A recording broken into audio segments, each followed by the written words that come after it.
سورة احقاف مکیتن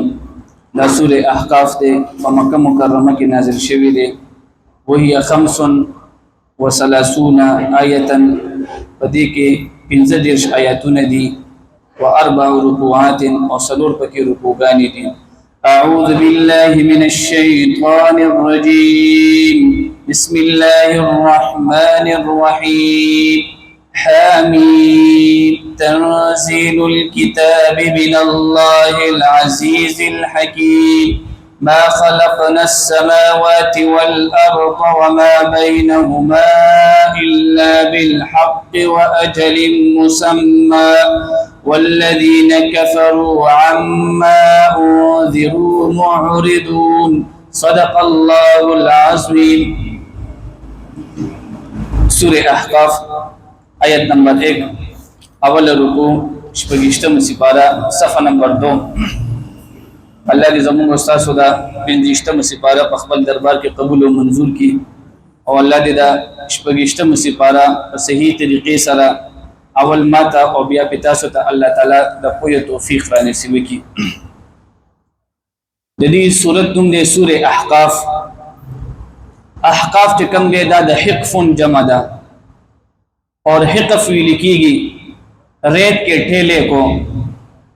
پدې ریګستانونو کې بتا سو کتلی وی د دې شګو چې کم دی داسې واړه واړه چې کم دی غرونه جوړ شي وی دې ته چې کم دی احقاف ویل کیږي او په دې صورت کې وجه کم دی د قوم عاد ذکر کیږي او دا قوم عاد به هم چې کم دی د شانتی زینو کې بد دې رهن سهنو ځکه دې صورت ته چې کم دی سورې احقاف ویل کیږي. دا صورت چې کم دی په مکه مکرمه کې نازل شوی دی. د دې صورت نه پهله چې کم دی 15 سورتونه نازل شوی دي نو د نزول په اعتبار سره دا صورت چې کم دی 66 نمبر دی 66 اور پدې کې چې کم دی وهي 35 آیتا دی 15 آیاتونه دي و4 رکوعات او پدې کې 3 رکوعانی دي. دا د دې چې کم دی هغه مختصر شانتي دا غوړي د دې سوره احقاف د سوره جاسیه سره تعلق دی. ما قبل چې کوم دی سوره جاسیه تیر شوی دا د دې د ما قبل سره ربط تعلق داسې دی چې سوره جاسیه کې د دې خبره وا چې الله فرمایي چې تاسو به د خپل خواهشات او تابعداري نه کوئ. مسلمان او دغه شانتي خلق دا به کم دی د شریعت تابعداري وکړي د شریعت تابعداري وکړي. نو په دې صورت کې چې کم دی الله تعالی د شریعت حیثیت بیانې چې شریعت چې کم دی دا درې شیزونه دي یو الله تعالی اور یو حضور علیه الصلاۃ والسلام او دریم چې کم دی قران مجید او دا درې مونږ داسې شیزونه دي چې په دې کې چې کم دی د اختلافات دي چې سوای د کافرانو نه. نو لہذا که مسلمان په شریعت باندې عمل کوي نو دی به کم دی په دې خبره باندې مطمئن وي چې زما شریعت چې کم دی اخوا د خوا خبرې نه کوي بلکې د دې شریعت چې کم دی جوړون کې الله پاک دی او بیا جوړون کې چې کم دی دا څوک او جبرئیل امین دی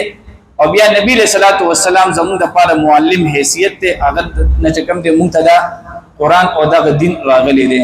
حمیم الله ورسوله اعلم بمراده. حمیم حروف مقطعات دي او حضرت عبد الله ابن عباس رضی الله تعالی عنہ فرمای چې د دې هر یو حرف نه د الله تعالی صفتی نوم طرف ته اشاره ده. حان چې کم ده حمید دا د الله تعالی صفتی نوم ده او میم نه مراد چې کم ده مجید ده بزرگی والا دم د الله تعالی نوم دی. د حضرت عبد الله ابن عباس رضی الله تعالی عنہ یو قول دی چې حروف مقطعات چې څومره دي د هر یو حرف نه چې کم دی د الله تعالی صفتی نوم طرف ته څه شي دا اشاره ده. او دویم قول به دا دی چې موږ بار دا خبره کړې ده چې د دې صحیح معنی او مطلب دا الله ته معلوم دی. حمیم الله ورسوله اعلم بمراده. تنزيل الكتاب نازل دل د کتاب د قران مجید من الله د الله د طرف نه دی العزیز چې الله رب العزت ډیر غالب دی الحکیم د حکمت خاوند دی ما خلقنا السماوات والارض ندی پیدا کړی مونږه اسمانونه او زمکا وما بينهما وسجد دې دوانو پمینس کې دي الا بالحق مگر په حق سره واجل مسمى او یو وخت مقرر د پاره الله فرمای چې زمکا او دغه شانتي اسمانونه دما د یو مقرر وخت د پاره پیدا کړی دي دې لپاره یو مقرر وخت دی دې څه مطلب دی قران کې بار بار دا راځي د دې زتا ته یو آسان مثال بیانوم یو سکول دی کالج دی یونیورسيټي دا او دغه شانتي مدرسه دا جماعت دی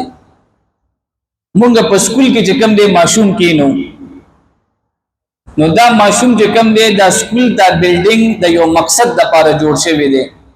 او هغه مقصد څه شی دی تعلیم نو دا ماشوم په دې سکول په دې بلډینګ کې چې کوم دی یو لسکاله سبق وایي